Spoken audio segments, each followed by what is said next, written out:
Hi there, you're listening to Unnatural Selection, the show about newsy type stuff and things. My name is George. My name is Tom. And my name is Adam. And with our powers combined, we are Unnatural Selection. Make sure you visit us at our salubrious home on the web, unnaturalshow.com. Gentlemen, what a week it's been. What a wild and wonderful week. It's been a massive week of news. It's been an interesting week, hasn't it? My favorite. Sorry, go on. What did Adam learn? This is the most profound thing that happened to me this week. Oh, shit. I learned what WAP means. No. Wow. Okay. This shows, because George, let's just... You're on Twitter.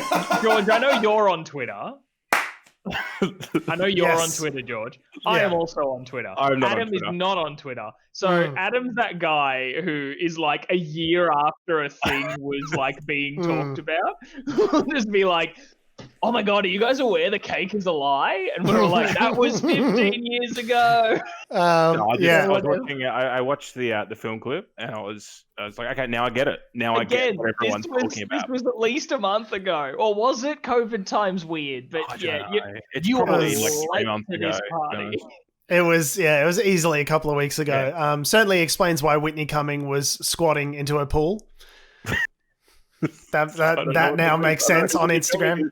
Gotcha. It's a comedian with a human with a vagina was the relevant part of that joke that she was making.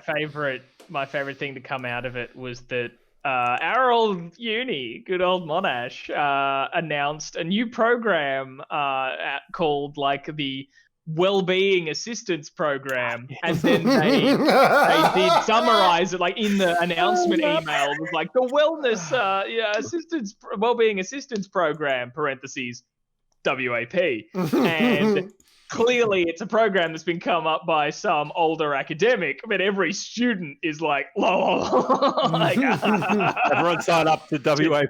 Yeah, oh my God. The adoption of this program's just been fucking outstanding. It's blown out all of our metrics. So I don't understand why. I think it's just we're doing a really good job of communicating mental well-being and wellness. It's a hard time, coronavirus. They keep talking about these Cardi B's, which I don't know what that means in regards to mental health, but I'm sure it's important. I think a Cardi B is a panic attack. I thought it was a type of sweater or something for a second. I was like, isn't that a jumper, a Cardi B? Isn't that like something that I'm wearing? Anyway. So for the uninitiated, for those of you who have been hiding under a rock, we haven't actually said what it is. So for fellow Adams, George, for fellow Adams out there, WAP stands for.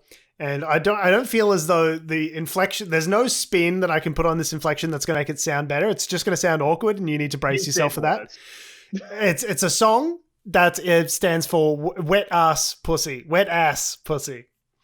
Yeah. And the second inflection was better, I think. It's a very funny song. It's so Wet Ass Pussy makes it like in its metaphors and analogies. Like this reminded me of Nicki Minaj's Anaconda for a little bit, and then I was like, oh no, this is like another level.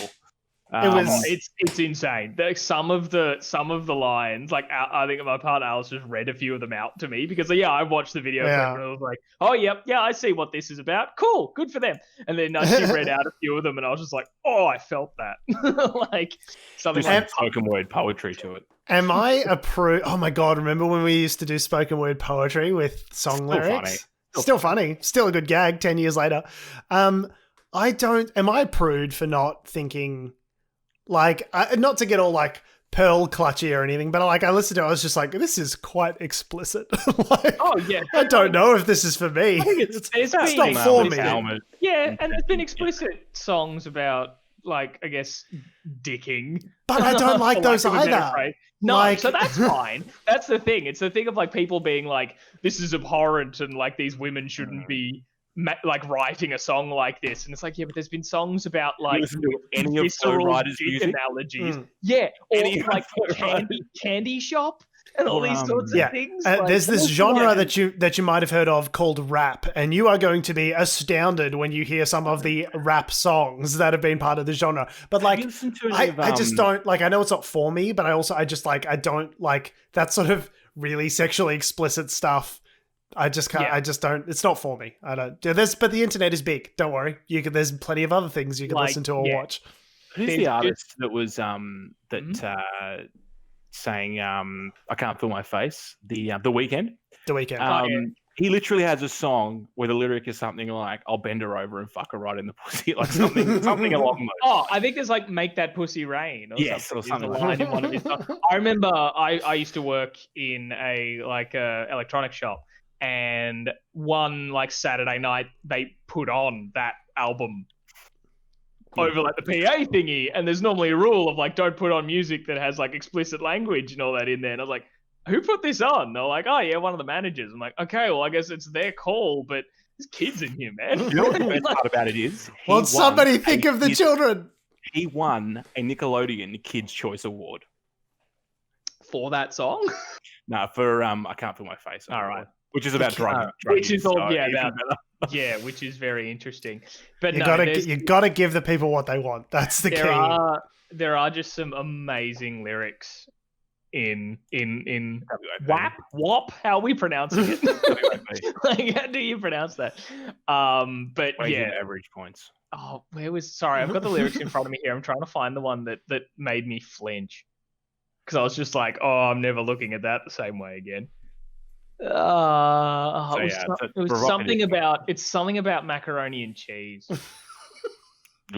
Like it's like I can't remember the exact wording, but it's something about like essentially like punching mac and cheese, like that sound. And I was like, whoa, love it, like ingenious. I love a cringeworthy metaphor. But Adam, since you've just caught up on what WAP stands for and the song and everything, have you caught up on the huge own goal that Ben Shapiro gave himself thanks to this song? Because don't know who Ben Shapiro is, and I don't know. He's some right-wing internet personality dickhead. Okay. That's the best summary that I can think of. I don't know why he's actually relevant being listened to by people. I just know he's an idiot. Anyway, because he seemed to just have to have an this song take, stuff like that. He decided that the take he was going to have was to talk about the like referencing lyrics like the "bring a bucket and a mop for this wet ass pussy," where he's like, look, my wife's a doctor, he says, and if your vagina is that wet, she says you have a medical condition. And everyone's just like, so Ben Shapiro has clearly never turned on his wife. Like, it's just clearly. But surely he's just like, the joke is he's taking it all literally. Way too serious. Right? Like, that's the joke. I don't know if he's joking, though. We think that's funny. He's like just taking it so literally. Genuinely concerned about the moisture level of these women's vaginas.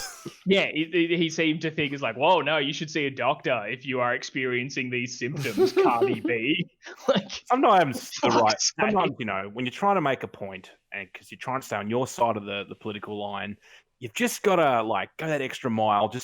Sometimes it feels like you're clutching at straws, but you know, it all makes sense in the end. Yes. Poor Mrs. Shapiro. You know, it's a shame that, you know, in these polarized times, you know, it's, you know, if you're a certain side of the political aisle, you need to be pro wet ass pussy, or you know, anti. Shouldn't everyone be pro WAP? Pro or pro dry ass. I don't know what the opposite of that is.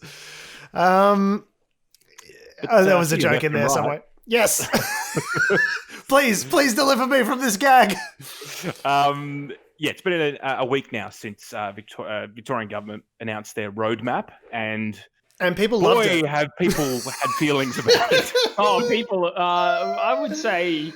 Yeah, they've taken it well. Surprisingly well. They listened and went, all right, yeah, you're right. The cautious approach is the right approach, and we're all in this together. And yeah, let's do this. We feel like that's not what happened at all. There was a protest today.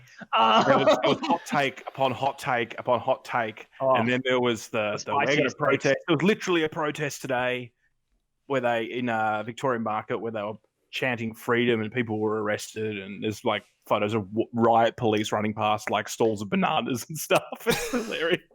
Here's the thing, is that you like it's not long now before, if the case numbers continue to decline and things go as per, the plan, that we will begin to open things up. And I think it seems kind of like short-sighted of people, rather than to just like stick it out the next couple of weeks and allow things to go back to normal of their own accord, that they're like, no, we're going to protest and, try and like, it only serves to prolong the situation if you have a bunch of people congregating together and potentially passing on the virus. So at this stage, like at the start, if they'd started and said, we're going to do a 6-month lockdown, and at that point, people were like, no, that's tyranny. That's one thing. But like, we're at the stage now where it's like, we're coming out of the lockdown and they're like, not fast enough. We need to get ourselves infected. And it's like... Well, yeah, and it's clearly why they haven't put concrete dates on these things, because I suppose that's sort of how they shot them themselves in the foot a little bit with stage 4, in that they said, we're doing it for 6 weeks until September 13. And so everyone's like, oh, cool, all right, that's 1 more week. And they're like, actually, it's 2 more, and then some things change, like 3 more, and then some things change. Like, I guess, so many people need to have that. I just have to make it for here, and then it's done. But no. Yeah, I think one of the rising criticisms of the Andrews government have gotten louder this week, and I think there's a couple of problems with that. So there's not only the criticisms of the roadmap itself, there's criticisms around the data that's driving it. There are criticisms around the contact tracing, hotel quarantine, and it's all there's this sort of, and then there was the whole thing about the curfew as well, which apparently was thrown on by some bureaucrat, and then Andrews gave it the tick. So there are mounting, I guess, cracks, if you will. Should we sort of split those apart and talk about those one by one, or? Maybe just to finalise my point, I just want to say that the cracks are becoming canyons in the sense that they're giving the other side of politics ammunition to effectively try and wear down the government's response. My main point to all that is really that, okay, maybe there's a few problems with it. Sure, let's address those and ask those questions. But what it's doing is fueling a political nightmare where, let's say, hypothetically, we have a third wave. What's going to happen then? Are we all going to be very reasonable and go by the hard evidence, or are we going to fucking have a hysteric meltdown and judge things emotionally to the point where we end up like the UK or something like that? Well, yeah, it's why we have to take this slow approach out, because like, it's not so much me saying like, no, we can't have a third lockdown, well, the economy will explode. It's like, no, we can't have a third lockdown because the idiots won't play nice anymore. Yeah, so some of these cracks, as I said, one of the ones was that the curfew that has been in place for the last several weeks seemingly didn't come from anywhere. So essentially, some reporting has come out saying that, like, that wasn't necessarily based on the recommendations of the chief health officer per se. It was a thing that the opposition is referring to as a captain's call. You got to love the conservative side of politics, turning everything back to a sports metaphor. But it was a bit of an own goal during his captain's call while he was on the bench. And it's like, stop, please stop. And I initially had some reservations about the curfew, because I think it is a largely sort of arbitrary measure. I don't like if you actually stopped. I was having this conversation with a friend of ours last week where I was saying, basically, I don't know that the actual utility of the curfew is necessarily to stop the spread of the virus as much as it is to ease enforcement. Get people to stay home. Yeah. And to stop people, having parties or whatever. It's just like, basically, nobody move. Like, everyone stop. We're playing a statewide game version of, what's the time, Mr. Wolf? And everyone just needs to stay in place. And so from my perspective, I understood, it's probably not a like super efficacious method of tackling the virus, but it is a easy rule of thumb for people to abide by. Yeah, it's the lowest common denominator, which is what you need to do in a situation like this. And not just there'll always be idiots. Yeah, always people looking to bend the rules or try and interpret them in a certain way. And if you have a hard line like, hey, bitch, don't be out of your fucking house after 8 o'clock, that's pretty clear. Yeah. And it also helps with masks. The thing of people saying, oh, but what if I'm walking by myself on a nature track where no one else is around? Can I not wear it then? It's like, no, always wear it unless you've got a medical reason.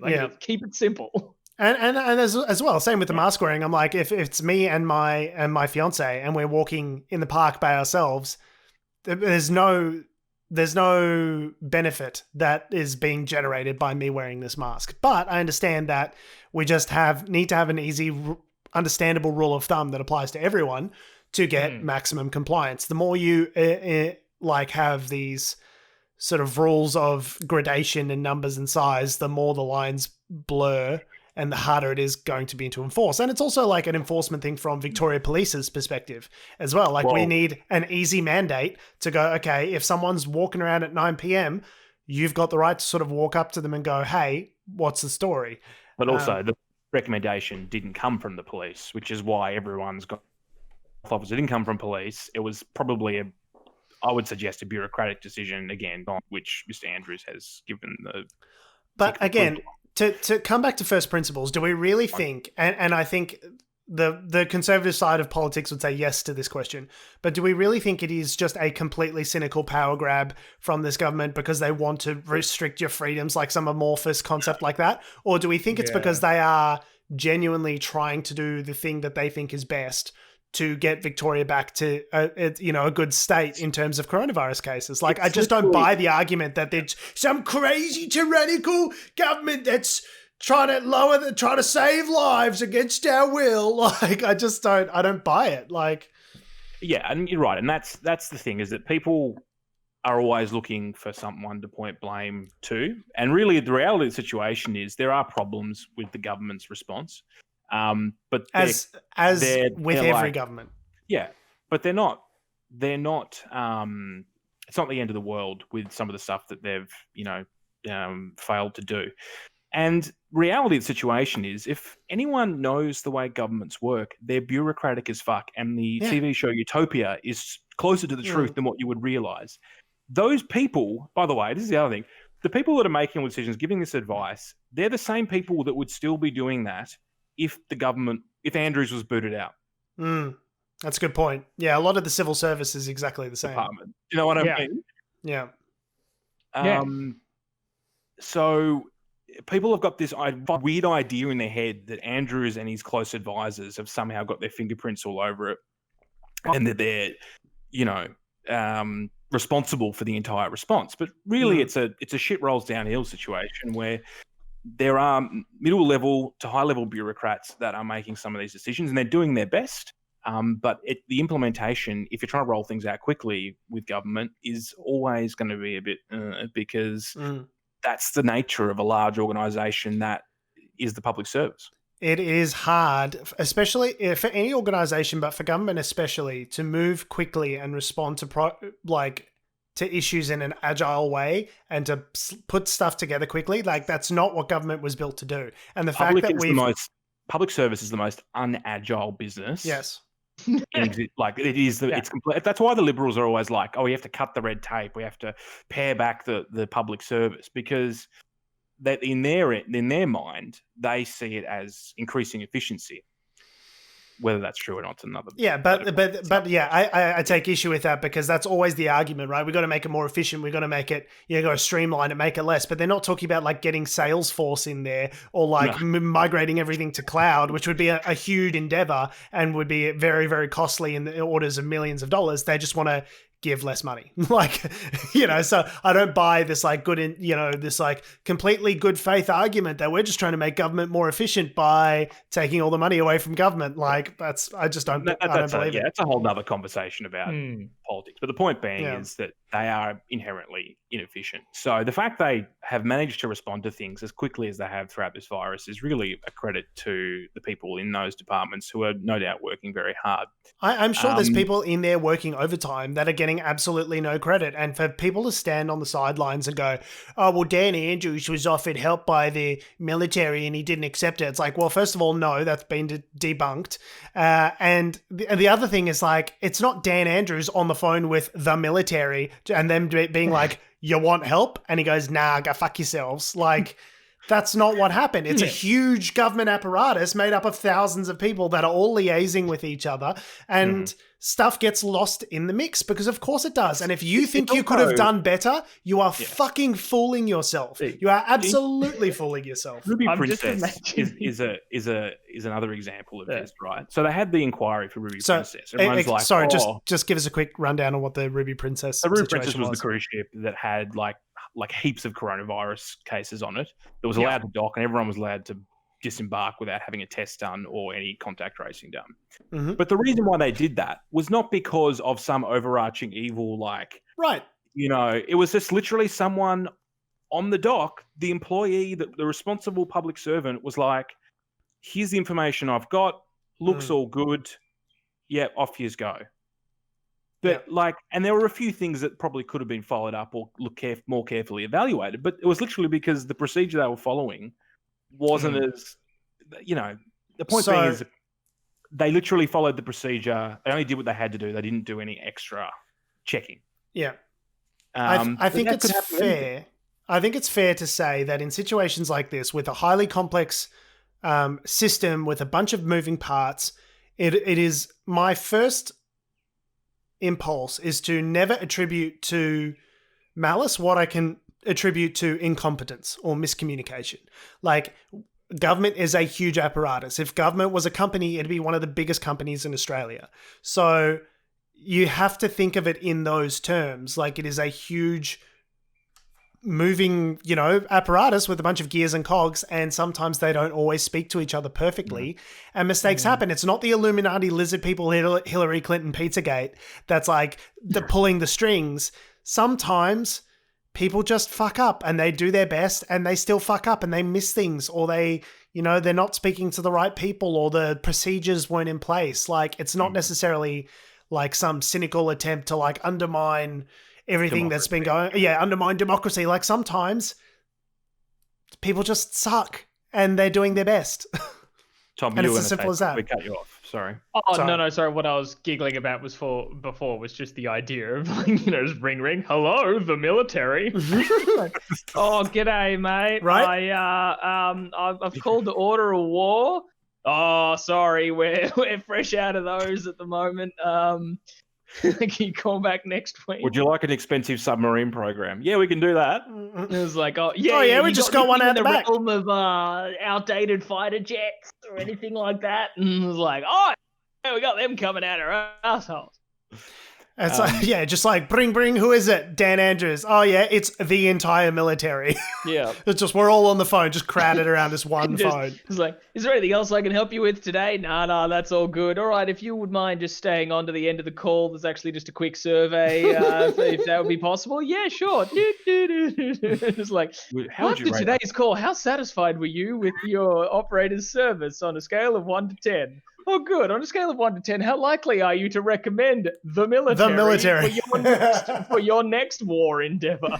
Oh, that's great. But like that is like in an like we're it's sort of satirical, but like that is the idea. Like, it's not a big government response. It's one leg, the hotel quarantine and the contact tracing. These are 2 legs out of a 50-leg response that this government has taken, to probably more, right, to combat the spread of this virus. Like, to dig in on them for not having done perfectly in these 2 areas is like, it seems so short-sighted to me, because it could easily have happened to anyone in any state. Any government. And if there were going to be 2 states that had to deal with a high likelihood of coronavirus cases, it is New South Wales and Victoria, purely because of population density. I wouldn't have expected a huge fucking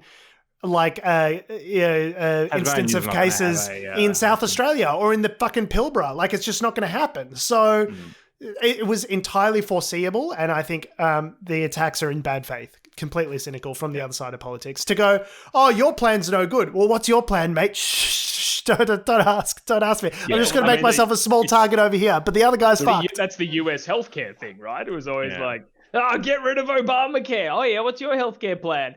Get rid of Obamacare. That's the plan, and then we'll come up with a great system. What is it? Right, tell me about it. We got rid of Obamacare. Cool. So what are you going to do? It's another example of how easy it is to criticize, and it's proved to be a really effective strategy for the right wing of politics, whether it be through US elections, Brexit, and anything else. Tony Abbott was a classic example. Tony Abbott was a fantastic opposition leader. Getting him into being a prime minister, and he was utterly inept. Well, there's a great line in the musical Hamilton. I think it's something like, dying is easy, young man. Living is harder. Like governing and actually like making shit work is much harder than just like dying in glory on the battlefield. Don't they actually also rework that line later on of like the win? We won the war, and it's like winning is easy, governing's harder. That's it. Yeah. Oh, that too. So we spoke before about contact tracing, and this is the thing, and also in reference to the right side of politics. The federal government, all of a sudden this week, all the ministers for everything have just decided to go, well, actually, we don't like the roadmap, and Scott Morrison's been firing off barbs. I think because... Just Greg Hunt, the health minister, being like, oh, yeah, what was he saying about the... something about the contact tracers. It's just basically saying like, oh, yeah, we just don't reckon Victoria's doing a very good job. And it's like, thanks, Greg! Thanks, mate! Helpful! Yeah. Super helpful, Greg! Did you call up and say, hey, do you guys need some extra resources? Like, federal government's got your back, bro. They're just like, no, I just thought I'd fucking criticize them on the media. Just stick the boot in, into the state that's doing the worst. We're all in this together except Victoria, who fucking suck and can go, fucking fend for themselves because they're a bunch of pricks. But yeah, we're all in this together. Thanks, Greg. Allegedly, there was help offered for the contact tracing earlier on, or something like that. But there has been reference to New South Wales system, which is the gold standard of contact tracing. And in fairness, they have had a pretty good run of it. They've managed to sort of contain their outbreaks to a point so far. So far. But I think you've got to understand that the cases that have occurred in New South Wales are drastically different to the cases that have occurred in Victoria. And there are a number of differences, like in the sense that you can say that, maybe New South Wales has fared better and maybe their system's set up differently, but that's not necessarily because of Dan Andrews' fault. That is to do with structural differences in the way healthcare departments are funded. That's to do with, again, the context of how the outbreaks have occurred in New South Wales and they have in Victoria.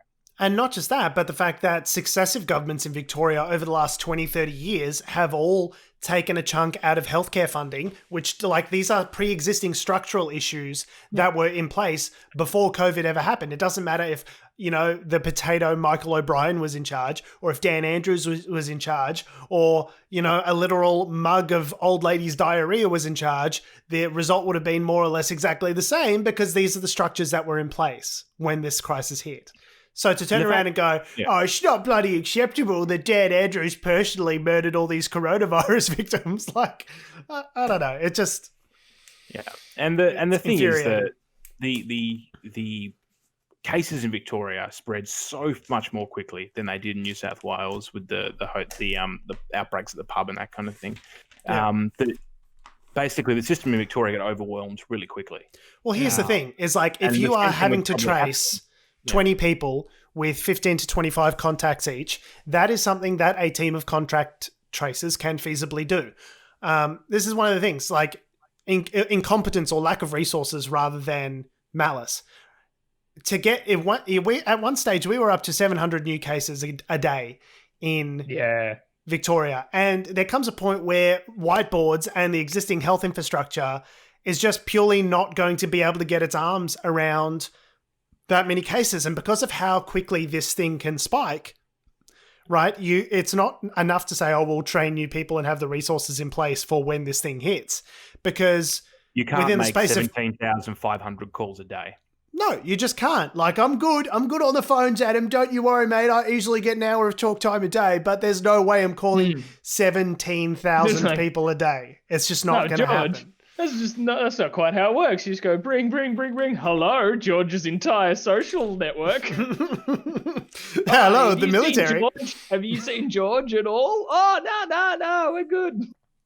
And look, to be fair, I would, and look, the other thing that they've been criticising is the modelling hasn't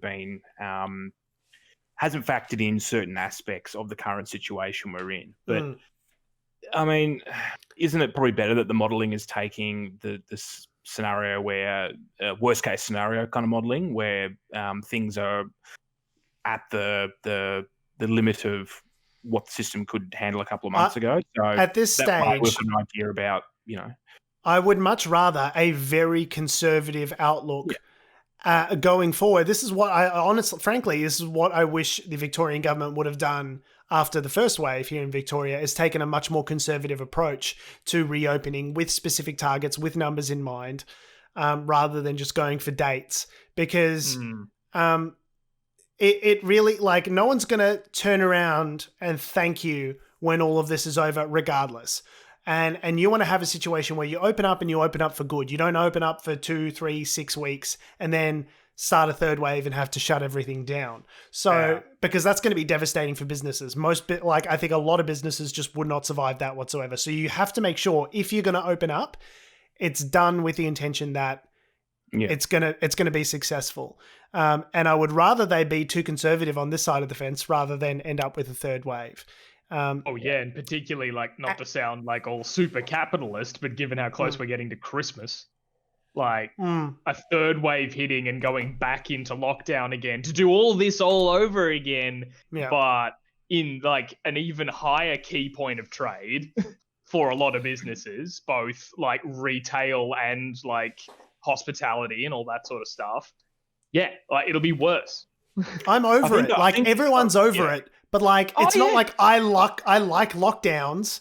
It's like a bit like, oh yeah, what, you like wearing a mask, do you? It's like, no, but I recognize it's fucking necessary for us to move on from this thing. Yeah. So if you want to get to a place where you can go to the fucking movies again, you gotta go extra, and it's always going to be a case where case numbers are going to go down. People are going to say we should have easily opened up a little bit earlier, and they need to keep it on for a little bit extra for a good 14 days after the point where you feel as though you've got it under control, to then begin the process of opening up. Because I think a lot of people just assume that at the moment that those numbers, those figures that have been released and the measures that are in place, a lot of people just think that they're overkill, and people think that that the other thing that people believe, I think, is that it wouldn't get as bad as what people think, and that look at New South Wales, it's fine. But I mean, you just don't know. But we have the counterfactual now. We've gone through the experience of just like opening things up, and we very quickly got up to 700 new cases a day, which would have easily become 1,400, 2,800. I love that the Alan Joneses of the world say lockdowns don't work. It's like, well, bro, we're down to like 40 something cases today, down from 700 a day. It's just a coincidence that it happens to coincide with the toughest lockdowns that we've ever had in Victoria, curfew, mask wearing, all this sort of shit. You think it's a fucking coincidence? Like, we have the counterfactual. We opened things up. It went really poorly. Like, we know what would happen if we do that. So it's the same with, I can't remember who it was, but the people also saying, like, talking about lockdown duration, being like, oh, well, so Victoria's been in lockdown for, 100 and something days? 171, I think. Something like that. Like, it's like that many days with only like 700 and something deaths countrywide or whatever. And then they say, oh, but Italy only went into lockdown for 50 days and they had 10,000 plus deaths, blah, blah. I was like, you're so close. You're so close to getting it. Like, the thing, I think you're right there. There's one more step. I think the way to talk about this, if you have like a particularly conservative member of your family that's like, we just need to open it up and let it rip, and for survival of the fittest, mate. I think the question you need to ask them is, how many deaths are you comfortable with? And just straight up, just I fuck them and just be like, how many dead people are you happy with? Is it 10,000? Is it 20,000? Is it 50,000? Is it 100,000? Are you comfortable with 100,000 deaths? Like, because if that's the case, you and I are we're on completely different fucking levels. Like, I think that's part of the problem is that people dispute the fact that there would be that many deaths, despite the fact that, you look at Italy, Spain, and Britain now, which is going through another. It's now, I think it's its second wave now. UK is now going through its second wave, where they're getting 3,000 cases a day and that kind of thing. They look at that and go, they either don't know about it, they're not thinking about it, or for some reason it's discounted in their mind. Yeah. People go, the UK's opening up, things are normal there. And it's like, yeah, but they just had to shut down again because it wasn't working. And I do wonder, and this is the thing, I do wonder what the UK government's response is going to be over the next month, because I think whatever they do will inform public policy here in Australia on what they can get away with if there is a third wave. Because I think the Conservative governments here in Australia, even the Labor governments, they will be very reluctant to put people back in lockdown again because of the hysteria that's going around now. And this is why I'm saying that I think our response to a potential third wave will be political and based on emotion and not based anyway on evidence, which I think is going to cost lives at the expense of Janet being able to go buy herself a sweater from Noni B. Like, if Noni B even still, that's the other thing, is that half these stores I'm thinking about may not even exist anymore. I've never heard of Noni B, so yeah, they're probably already gone. I'm pretty sure it's a women's clothing store, but yeah. So the other thing, we spoke last week about a lady that was arrested in her pajamas, and we had some correspondence from friend of the show, Nick. And I can't bring this up on my screen properly. It's in such a low resolution. I've got it. You've got it? What is this? A screenshot for ants? So we got friend of the show, Nick, who was very nice in writing into us and giving us perspective on that issue as a Ballarat resident. So, quote, as a resident of Ballarat for the past 6 years, I thought I'd share my views on the events with Zoe Bueller following her arrest and the planned protest. You'll be happy to hear that hardly anyone turned up to the, quote, Freedom Day, unquote, protest. It was a strong police presence and a number of fines issued, but it was essentially a complete fizzle. Yes! Zoe's residence of Miners Rest is a suburb on the edges of Ballarat. It's essentially a developing suburb where young families tend to move to. It is in no way remote or country. There was no pushback from Ballarat's residents when masks were introduced, and within days, residents were wearing them when outside. Most residents would consider Zoe's Facebook post to be idiotic and misguided. The real villainous action was Channel 9's reporting of the arrest, going as far as to share the Facebook post with the details of the protest, including the time, date, and location. I hope you're well and okay during the COVID-19 lockdown. Stay safe and strong. And he also had some lovely things to say about, countless hours of entertainment that we'd provided him free of charge, which is very lovely of him. So thanks, Nick. I appreciate you being a listener, mate. So it is important to remember that, like, when we do talk about these stories that blow up and the corporate media, like, has a field day, like makes a total meal out of this sort of a bit of a nothing story, that you remember that there's, like, for every one, what's her name? Zoe Bueller, you've got like 10,000 Nicks who are just like smart, normal people staying at home, wearing masks, like doing their bit. And be like Nick. Be like Nick. Don't be like Zoe. Zoe. Who just put it down to having a bimbo moment I saw in The Age. Oops, had a bit of a bimbo moment that I just accidentally posted a Facebook event. Well, everyone's doing protest events online now. There's Facebook events. They're like, we're having a protest, but not in person. Perfect. That's my favorite kind. I can just awesome. You're allowed to do that. Unsubscribe. That's been the week in coronavirus. I was going to say, Adam, you said you didn't want to talk about coronavirus for an hour. We're about to hit 40 minutes. So moving on right now. It's so hard to get through stuff, isn't it? We used to just rip through stuff. Now we get stuck in. Oh, God. It's just because now there's also so much to go through. There is. We have to be somewhat accurate. Like, there's been whole shit happening in the States we haven't even touched. Oh yeah, America's on fire. So literally and figuratively on fire. 17-year-olds are shooting people. Like Don Trump Jr. said, "Well, we all did stupid shit when we were 17." I can't. I feel bad for the fire. We had the worst fires we've ever had. They're having the worst fires they've ever had. Whether or not that somehow manages to push a couple of people across the line in terms of realizing that climate change is a real thing. Not until it burns down their specific house, and they'll be like, "Oh, it's climate change. It's a bit fucked, eh? It's a bit fucked up, isn't it?" Speaking a bit of that, actually, that climate change hypocrisy, this little anecdote I had from today that I only just realized is after a few, I don't know if you guys have paid attention to this because, it's clearly something very dear to me because it involves my favorite animal, the great white shark. There's been a few actual shark attacks happening, particularly sort of further up the New South Wales coast and stuff. I think actually someone died following their injuries and stuff, which is really awful. But it's just reignited that furore among particularly your Daily Telegraphs and all that sort of stuff of that we should be destroying sharks on site and methods for culling them and all that sort of jazz. But I saw the Australian I couldn't read the actual article itself because of the paywall and stuff like that. But it came up on my Facebook feed with a picture of a great white shark swimming through waters and stuff. But it was talking about the little grab was saying that warmer waters and all these other things are causing great whites to congregate and migrate into areas they traditionally aren't.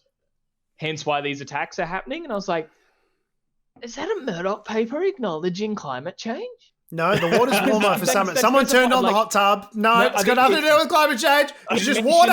It's warm water. There's no reason for it. The picture actually said, is climate change causing these shark attacks? And I'm like, what? No! You can't just be all that climate change isn't real, get fucked, all this sort of stuff. But when it follows your bottom line to just fucking kill a nearly endangered species, climate change is real. I mean, it's one of those circumstances where you kind of want to have a subscription so you could read the article. I'd love to read that piece. I'd devour it. But it is one of those things though where it's everyone's correct in retrospect. Like with the lockdowns, like with climate change, the conservative media, and you just watch. I'm absolutely drawing a line in the sand here. I fucking watch for the day when Fox News, when all of the Murdoch media turns around and says, yeah, we never denied climate change. Climate change is absolutely real. We need to get to work on solving this very important problem. Because that day is fucking coming. There's going to become a point where Iceland is going to, literally melt. And then people are going to go, hey, this climate change seems like it's or Greenland, whatever, whichever. I was going to say Iceland's not the one that's made of ice. The continental ice shelf, whatever it is going to split off and then bump into Darwin, and then people will just be like, "Oh, I told you this climate change is a real significant problem." Hey, I'm just imagining that headline, just breaking, the NT News in all caps on Twitter, being "Breaking news: Greenland just showed up on a beach."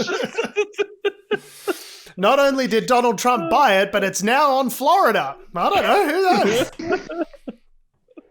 Anyway, that was just my little aside. What were we actually going to talk about? Well, I was going to say, in some good news this week, perhaps in terms of the environment and cultural awareness and all that kind of thing, Rio Tinto, the CEO of Rio Tinto and some top executives there have resigned after they, turns out you can't really get away with blowing up 46,000-year-old cultural heritage sites.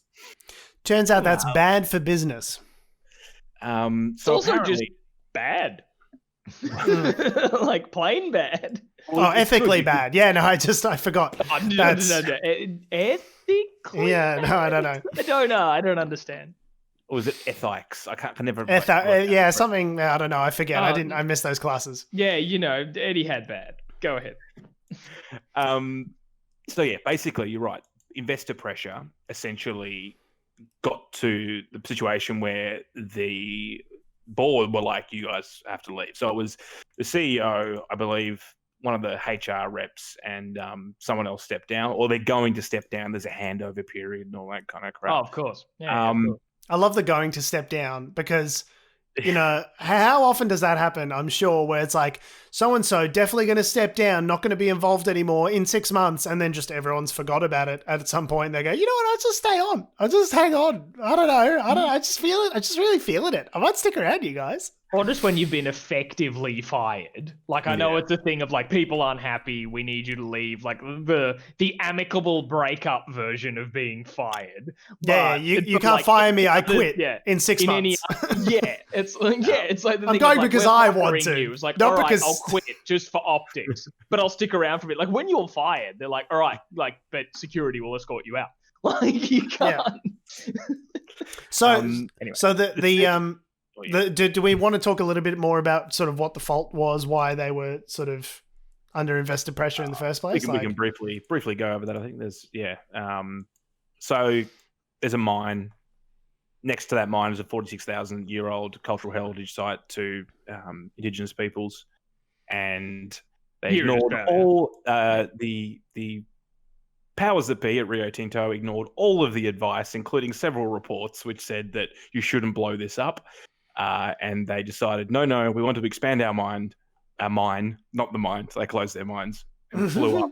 It's actually the opposite of expanding their mines. And expanding their mines with dynamite. With dynamite. So they effectively destroyed this site. Imagine working for a company that's so morally bankrupt that you find a site that has artifacts from 46,000 years ago, and it's even a debate as to whether you should blow it up. Like, but there's stuff under there. And you go, oh, well, I didn't know there was stuff. Sorry, it's just the only fucking instance that we found of this, like, very important historical site that dates back tens of thousands of years. But I didn't realize there was fucking stuff under there. Okay, well, in that case, isn't the whole country a big fucking repository for stuff? Couldn't you dig basically anywhere in this fucking country and find some stuff? No, George, don't give them ideas. They'll just blow up the whole country now.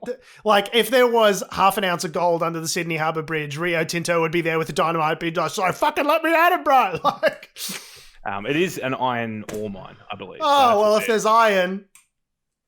So much iron.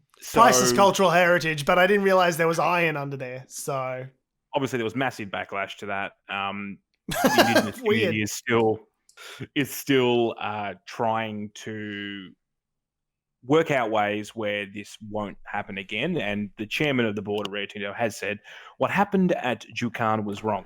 We are determined to ensure the destruction of a heritage site of such exceptional archaeological operation.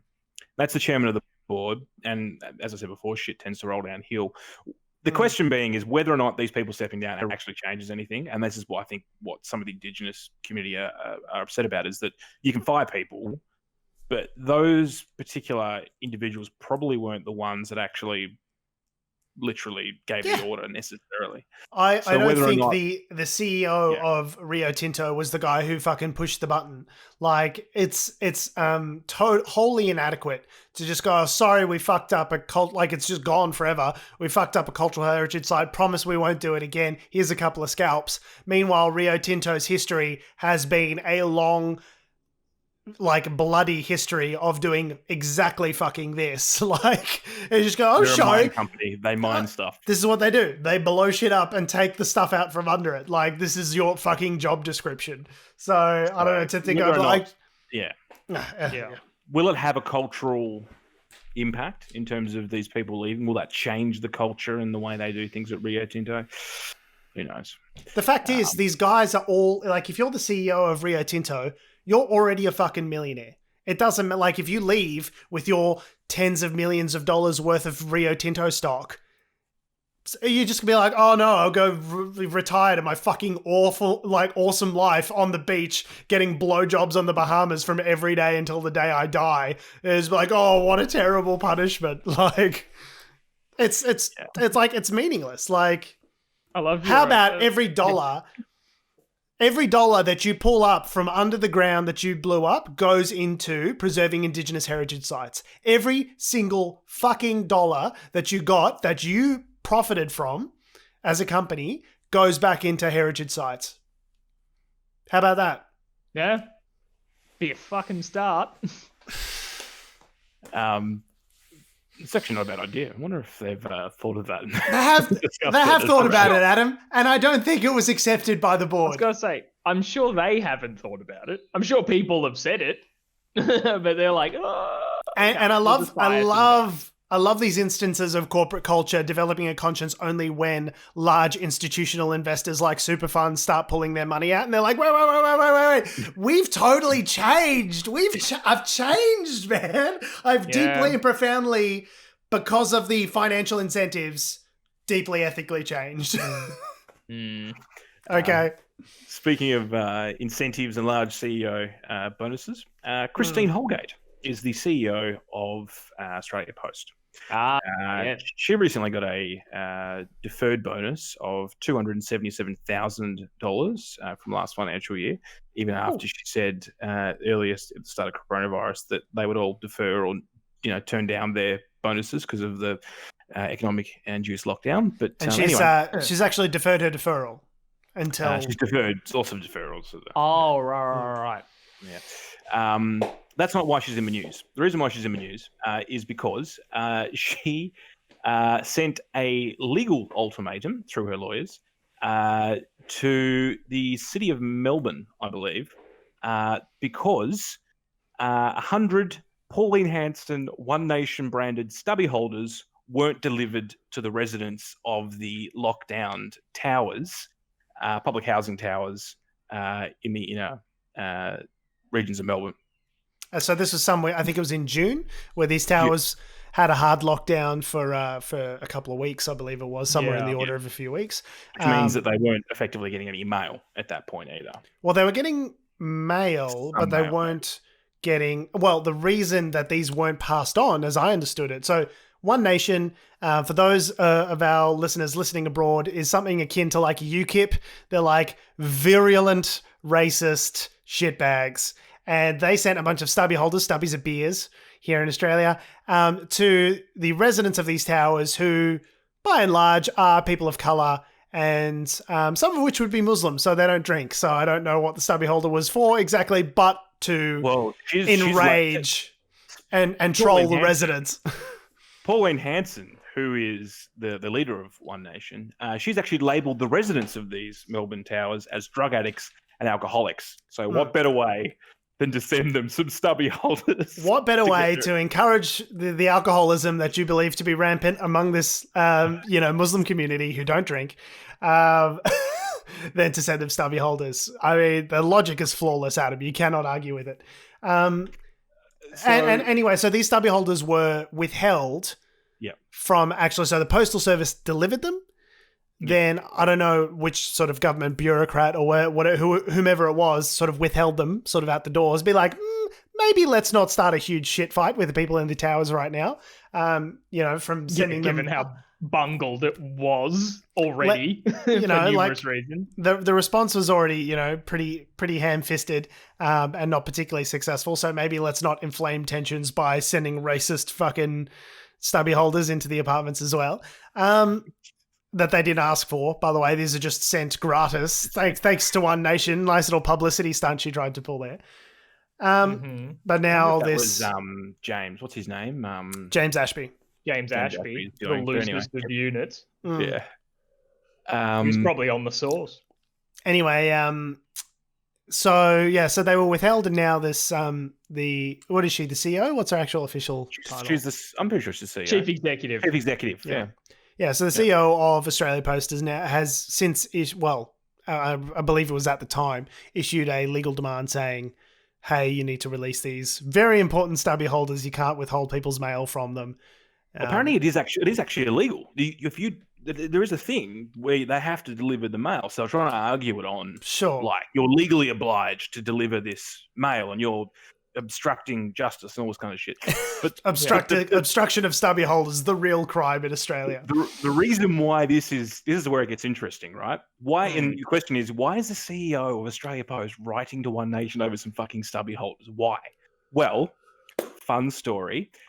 There's some legislation that got passed earlier in the year where Australia Post effectively, their sort of guidelines about their targets in terms of what they have to hit, when things have to be delivered, that kind of thing. It's actually legislative. So they had another bit of legislation that was passed through, which basically eased some of their targets. You know, there's only mail delivered every second day as opposed to every day, to try and deal with the like they're the busiest they've been, right? So this is they're trying to deal with that, and the way to deal with it was to let's lower the bar a little bit so we can get through all the volume. Which makes sense. But the crossbench has gone, and whether this is valid or not, I don't really have an opinion, but the crossbench has gone, actually, that's bullshit. And in the Senate, they've said, we're going to actually put some legislation back the other way, which repeals this, right? So you have to hit your original targets again. And I guess most of Australia is now coming out of some sort of lockdown, right? So, okay, fair enough. But basically, because of that, they're trying to win One Nation's vote, right? So One Nation is one of the swing votes in terms of this issue. So Australia Post, they don't want these targets to go back to normal because it's going to be really hard for them to hit those targets. So it seems like to try and stop this counter legislation going kiss through, Pauline Hanson's ass. Yes, it's literally get crossbench support, or like get independent support. It's just ass kissing to Pauline Hanson to try and win her vote. That's all this is. That's why she makes the big bucks, Tom. Well, Adam, you're Tom. That's why she makes the big bucks. Is expert politician. And I can't, like, it's a couple of fucking stubby holders. You've literally lawyered Adam, up. I think you'll find democracy disagrees, mate. It is of the utmost importance that we deliver these stubby holders that were intended as a fucking troll of these people. It's really important. It is integral to democracy that they be delivered. Yeah, Adam, because you say it's just a bunch of stubby holders. Like, no, it also came with a note.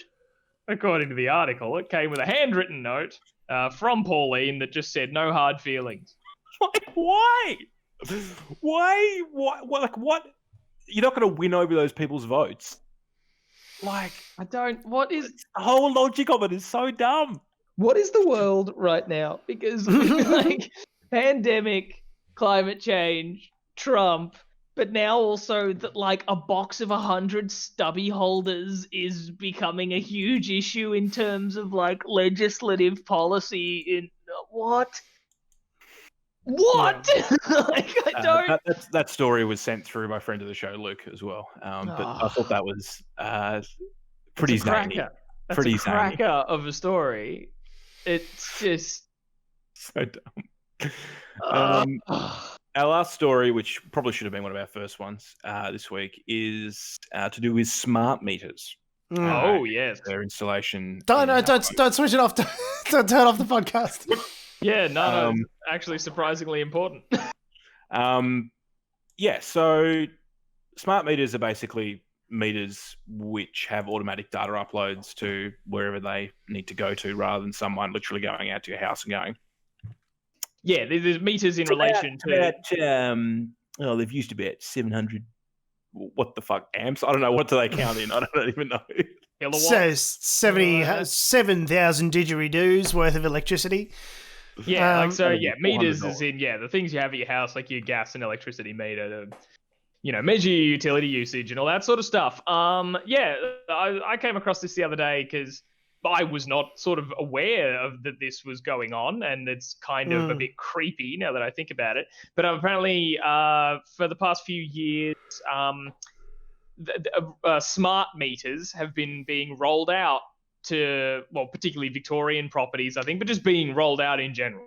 Like, essentially the job of the guy who shows up to look at the meter is becoming obsolete, because they are just rolling out these smart meters, and these meters, the consumer-friendly angle of these meters is that they are much more accurate at measuring your various electricity usages and is able to, kind of disseminate that information in a way that, like, makes you get the best value out of your like electricity usage and plan and all that sort of stuff. Well, and quite seriously, like there is also an element of like having that kind of really granular real-time information about your energy usage on your smartphone is probably a great way for you to be able to monitor your energy usage and save electricity. You go, I didn't realize that was actually, using up so much power or whatever, and so like it is genuinely a good thing, but there is a kind of a darker underbelly to it, Tom, that you were sort of alluding to. Yeah. Yes. While it does seem to have its usages, there's actually a deal sort of going on at the moment where, there's a partnership between two companies helping roll out all these smart meters. And those two companies, one is a New Zealand utility company that is named Vector, and the other one is Amazon Web Services. So Amazon being Amazon, we all know Amazon. And there's some huge privacy concerns as a result, because what these smart meters sort of allow now is that the level of accuracy of the electricity measurements are so good. Like, they don't just go down to like the time of day and like the average per hour and all that sort of stuff, but what the devices generating them are. And from that information, they can figure out how many people live in your house, what you do while you're at home all the time. Like, it would detect not that just that you have a TV, but maybe that you have two TVs. Or so maybe you clearly got one in the bedroom, or then you've got a laptop, you've got a couple laptops. So clearly a couple of working people in tech. And what time do you get home? Do you work from home? What are your working hours? Like, all there's that sort all of stuff. Sorts of shit that can be divined from your personal information, which is now being stored on Amazon Web Services hosting, which if one was so inclined, if one was, say, a supervillain like Jeff Bezos, you might be able to get a whole bunch of useful information about consumers that you could then monetize and sell ads against or market products towards. To be clear, Amazon delivery and Prime is different to Amazon Web Services in the sense that they are separate companies that are owned by the larger Amazon. Well, yeah, AWS is a subsidiary of Amazon, but this isn't just conspiratorial thinking that's coming out of nowhere, because Amazon has a history of doing this, of harvesting the data. So Amazon, the marketplace, is famous for doing this, where basically they'll take a bunch of data from sellers who sell on their platform, saying, you're selling diapers in this region at this price point to these people, and it's your whatever particular home brand diapers that you're selling.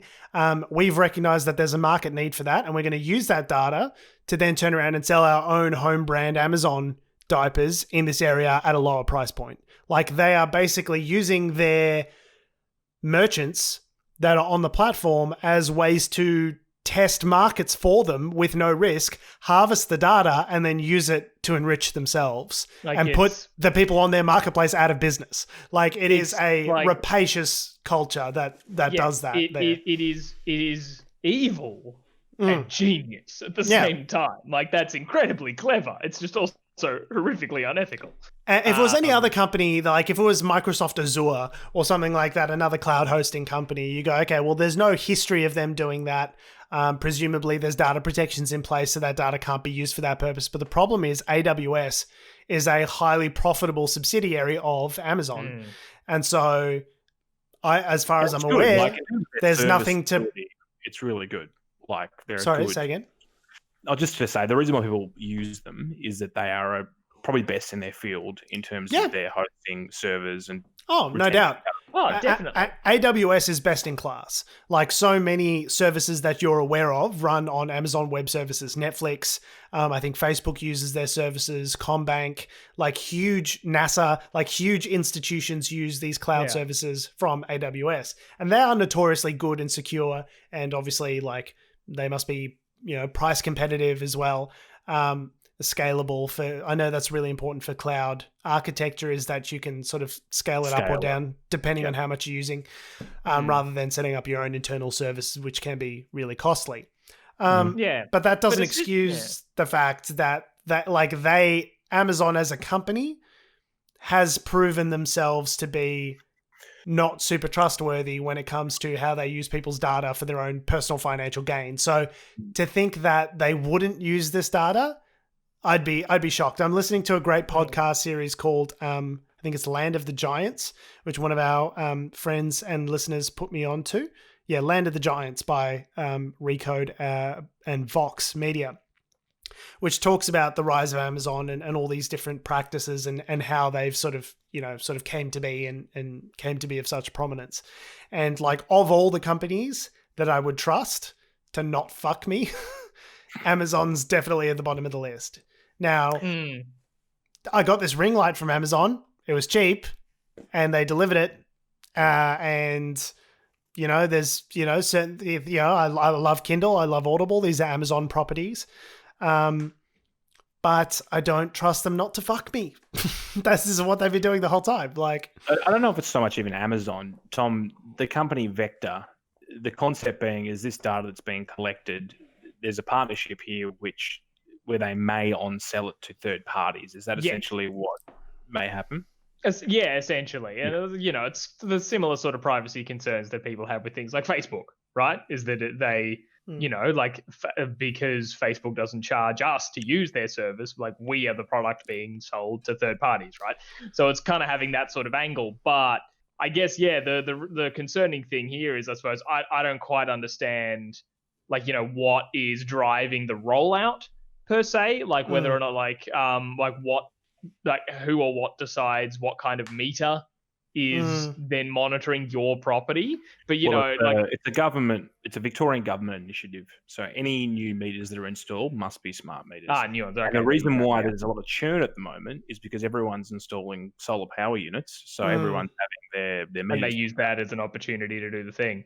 Yeah. Well, from what I understand, you would sort of have to allow the inflow of solar power and feed additional power back to the grid. You'd have to have an up-to-date meter to be able to do that, right? So it's sort of forcing a change that you don't really have a choice in, and then potentially using your data in a way that is of you have no choice in the matter. And either. It's the sort of thing of because I guess the privacy concern sort of coming in there is at least, with something like Facebook or Google or whatever, I know they're sort of ubiquitous and in a lot of things, but people who are taking the stance to not utilize those sorts of services over the privacy concerns and all that sort of stuff, it's kind of hard to avoid this, particularly if you're a person who rents, who has to move around a lot.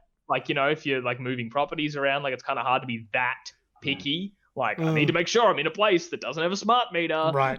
Because I don't want to have all this sort of stuff collated together. And that being said, there is opportunity to have some good things come from it. So an energy company, in theory, could tailor packages or contracts that peak times and stuff. Yeah, more specifically apply to people's personal circumstances, right? If I know anything about competition in the energy sector, though, I suspect it would be used to gouge rather than give you good deals. I don't think the consumer is going to get the best end of the stick on this one. And they go, your peak energy usage is between here and here. Great, that's when we'll charge the most. That's what I expect to happen, surely.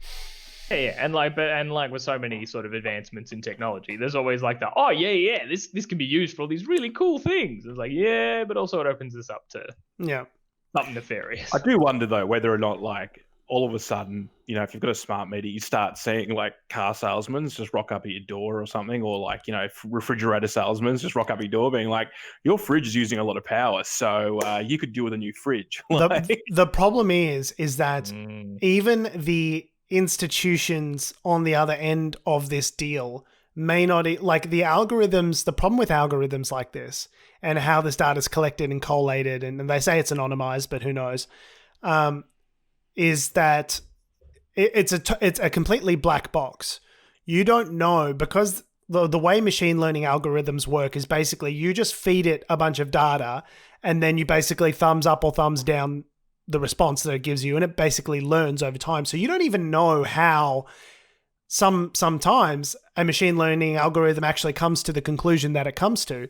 So increasingly, this is just one area of many which our lives are going to be governed more or less by completely unaccountable algorithms with no political oversight that we didn't vote for, didn't ask for, and can't refuse. Don't argue with the algorithm, bro. Don't argue with it. Don't fight the algorithm. Yeah. Mm-hmm. So it's a bit scary, but it's kind of a downer. To end Probably on. should have done it the way around. I should have transitioned to this first, then done Pauline Hanson. It's okay. I do wonder the extent to which things like this are going to eventually. I think that there's going to come a breaking point at some point where data is going to be seen as a human right. Like, we're going to have some sort of data protection in place where it's like, I want to know. Like, it'll be legislated, basically, where it's like, I need to have visibility and control over all of the data that you have on me as a consumer and how and where you get to use that as a company.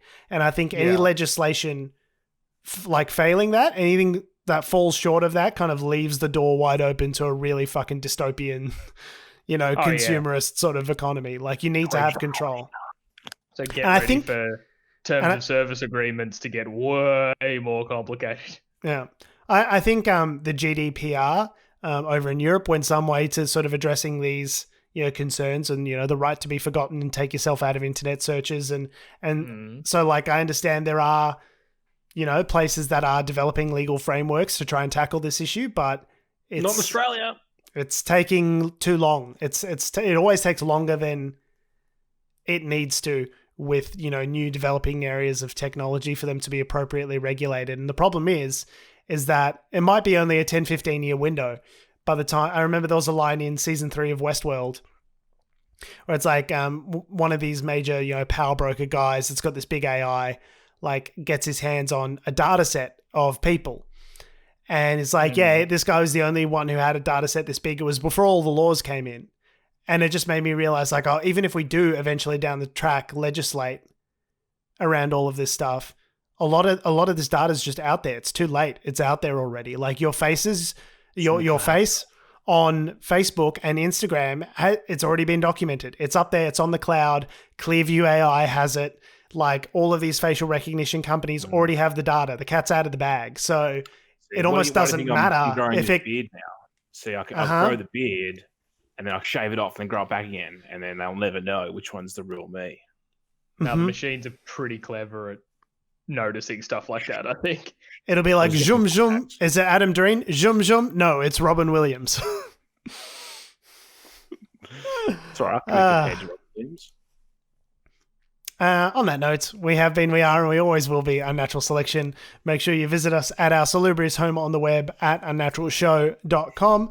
Make sure you follow us on all the bullshit social medias that have to or ever will exist at Unnatural Show. That's Facebook, Twitter, and the instantaneous grams. Thank you to the people watching live who commented, and I didn't really get to them because I didn't see them until much later. Apologies. Make sure you follow me on Twitter, Instagram, TikTok, YouTube at George Tsipos. You can follow me on Twitter at Tom D. Heath. You can follow me on Instagram at AC Doreen. And you can follow us into the servers Tron style to take out the bad guys and reclaim the quest for data. Data. Ass. Data. Wet ass. Data. Wet data. Pussy. Okay, thanks for listening, guys. Wet ass data. Wet ass data. Wad. Ooh, that's worse than WAP. I made it worse somehow. Thanks. WAP's what we're going with? WAP? What? WAP? I need to know. Thanks for listening, guys. Love your faces, and we'll see you next week.